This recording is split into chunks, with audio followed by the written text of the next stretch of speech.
আরে বেটি পানি পড়ছে, টক করে ঘরে চল। আরে বেটা পানি পড়ছে আর ঘরে গেলে সবজি নাই, আমি সবজি আনতে যাচ্ছি, তুই স্কুটিটা ঘরে তুলে নিবি। আরে ম্যাডাম জি দাঁড়াও, তুমি মার্কেট সবজি আনতে যাচ্ছ? হ্যাঁ কেন কি হয়েছে? আরে তুমি এই পানিতে টেনশন কেন নিচ্ছ? আমার ভাই সবজি আছে, আমার বেটিকে দিয়ে পাঠিয়ে দিচ্ছি। আরে তুমি ভালো কাজ করে দিলে, এই নাও পয়সা। চল বেটি, একটা কাজ তো হয়ে গেল।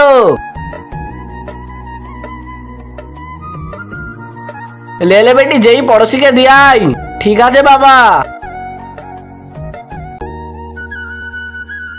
ম্যাডাম জি এই লাও। এ দেখ বেটা ওলি চলে এসেছে, এটা ছুঁয়ে দে। আমাকেও একটা আম দাও। এ তোর বাপের জন্য আমি সবজি ফ্রি কিনি না, আমি পয়সা দিয়ে কিনেছি, তোকে আমি এমনি আম দিয়ে দিব নাকি? ম্যাডাম যে আমার বাবাকে বললে, আমার বাবা ফ্রিতে দিয়ে দিত। যা টক করে, তোকে আমরা আম দিব না। এই অসহায় বাবাটার জন্য কেউ বা লাইক সাবস্ক্রাইব করবে? আমি জানি দুষ্টু বাচ্চারা লাইক সাবস্ক্রাইব করবে না, ভালো বাচ্চারা লাইক সাবস্ক্রাইব করে দেবে। আরে কি জোরে পানি চলে এলো, আমার মামি তো আমাকে ছাতা দেয়নি। আরে বেটা আমি চলে এসেছি। আরে বেটা দাঁড়াও, ভাইয়া ভিজে যাচ্ছে, ছাতাটা দিয়ে দাও, আমি তো তোমার লেগে চলে এসেছি।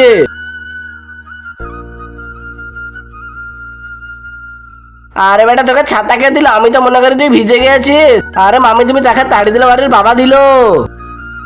আরে বাবা সত্যি কথা বলছিল, আর বাবার সাথে চাইলে আমার বাবা ফ্রিতে দিয়ে দিত।